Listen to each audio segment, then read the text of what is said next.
할렐루야. 안녕하세요. 네. 오늘 하나님 말씀 함께 보면서 기쁨 가운데 거하시는, 그리고 그 깊이 가운데 거하시는 저와 여러분들이 되기를 같이 기도하겠습니다. 함께 말씀 보겠습니다. 오늘 창세기 21장 1절에서 7절까지 이야기입니다. 여호와께서 말씀하신 대로 사라를 돌보셨고 여호와께서 말씀하신 대로 사라에게 행하셨으므로 사라가 임신하고 하나님이 말씀하신 시기가 되어 노년의 아브라함에게 아들을 낳으니 아브라함이 그에게 태어난 아들 곧 사라가 자기에게 낳은 아들을 이름하여 이삭이라 하였고 그 아들 이삭이 난 지 8일 만에 그가 하나님의 명령하신 대로 할례를 행하였더라. 아브라함이 그의 아들 이삭이 그에게 태어날 때 100세라. 사라가 이르되 하나님이 나를 웃게 하시니 듣는 자가 다 나와 함께 웃으리로다. 또 이르되 사라가 자식들을 젖먹이겠다고 누가 아브라함에게 말하였으리요마는 아브라함의 노경에 내가 아들을 낳았도다 하니라. 아멘. 앞서 지난주에 제가 아마 나눴었던 이야기 같은데 아브라함도 그렇고 그리고 사라도 그렇고 하나님이 말씀하셨던 이미 그들이 노쇠화되고 어르신 즉 노인이 되었고 더 이상 사라는 폐경이 된 상태에서 하나님께서 말도 안 되시는 이야기들을 했던 것에 대한 그들의 반응, 아브라함도 그렇고 사라도 그렇고 비웃었다라고 제가 이야기를 했습니다. 비소. 하지만 이것을 들은, 이것을 본, 이것을 알게 된 하나님이 그들에게 그래 너희가 비웃었구나. 그러면 사라야 내가 내년 이맘때 1년 후에는 반드시 너가 아들을 낳게 할 거고 그의 이름을 이삭 즉 웃음, 기쁨이라 라고 하라라고 이야기를 합니다. 그리고 그것이 오늘 이루어진 모습들을 본문에서 보여주고 있는 겁니다. 즉 비웃음을 그들의 하나님을 향한 비웃음을 이제는 웃음으로 만들었고 기쁨으로 만들었다라고 제가 앞선 지난주에 아마 이야기를 한 게 있습니다. 하나님을 비웃었다. 이게 과연 가능할까? 이런 이야기도 좀 될 것 같긴 하지만 하나님께서 이렇게 바꾸셨다라는 거죠. 하지만 이 아브라함과 사라의 입장에서는 이삭을 볼 때마다 그리고 그의 이름을 부를 때마다 그들의 아들인 이삭아 기쁨아 기쁨아 웃음아 웃음아 부를 때마다 그들 마음이 그렇게 편치는 않았을 거예요. 네. 그것을 제가 어떤 것과 이야기했냐면 언약궤라고 하는 즉 하나님의 언약이 이루어졌다라는 그 언약을 의자, 언약의 그 의자들을 바라보면서 그 안에 들어있는 언약궤 안에 3가지가 들어있는데 그것을 바라보는 이스라엘 마음도 아마 이 아브라함과 사라와 비슷했을 것이다 라고 제가 아마 같이 나눈 적이 있습니다.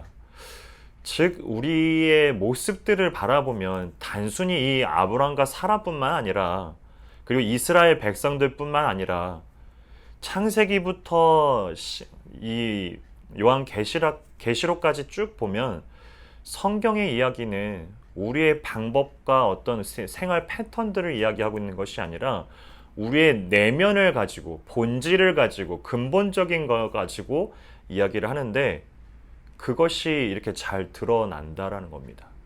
그래 뭐 사라, 아브라함 이렇게 손가락질 하라고 이런 대표적인 이야기를 해주는 것이 아니라 그것을 통해서 우리의 내면 가운데서도 하나님께서 불가능한 일, 지금 말도 안 되는 일을 하시니까 비웃을 수밖에 없었던 거고 그것이 성경에서 보여주고 있는 우리의 본성이고 죄성인 거죠.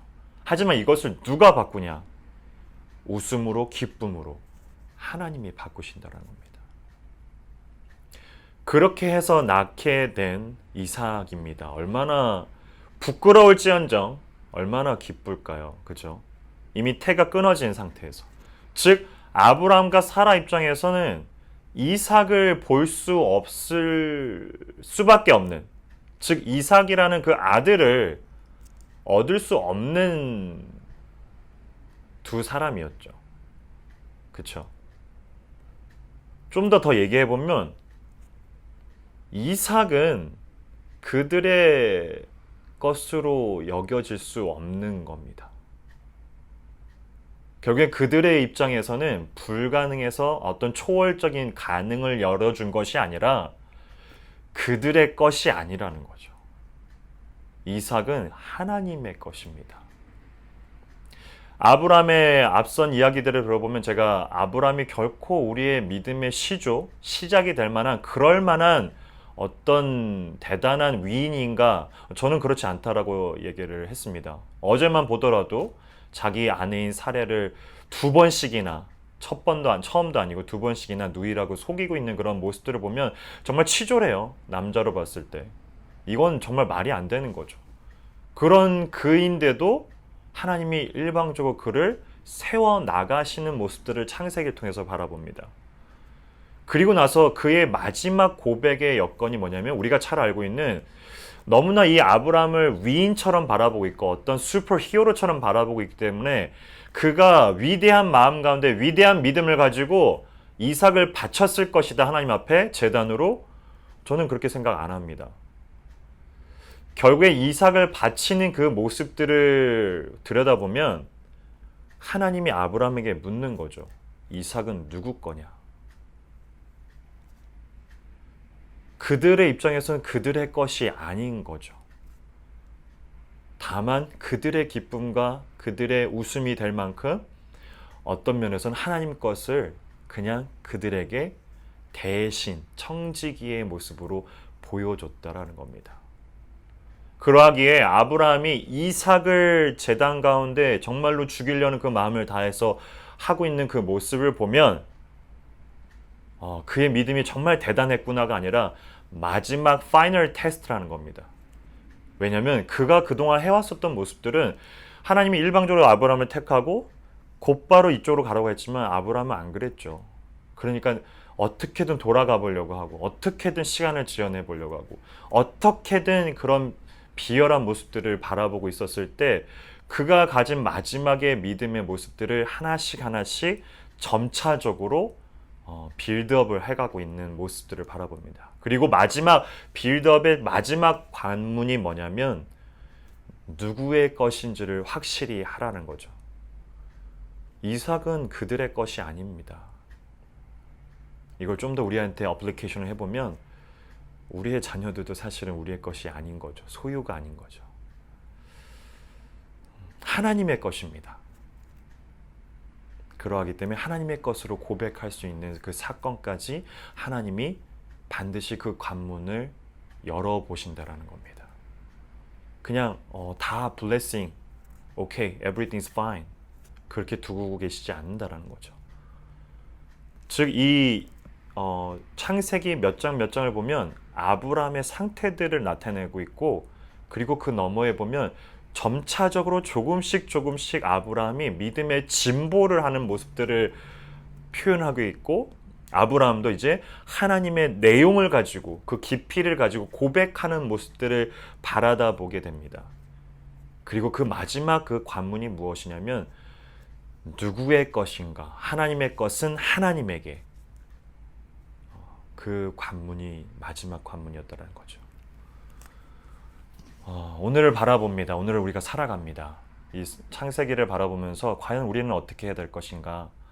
하나님의 것은 하나님에게 고백하는 그 뭐든지 그것이 어떤 것이 되었든 간에 하나님의 것은 하나님 앞에 고백하는 오늘 하루 그리고 저와 여러분 그리고 내일이 그리고 하루하루가 되기를 같이 기도합니다.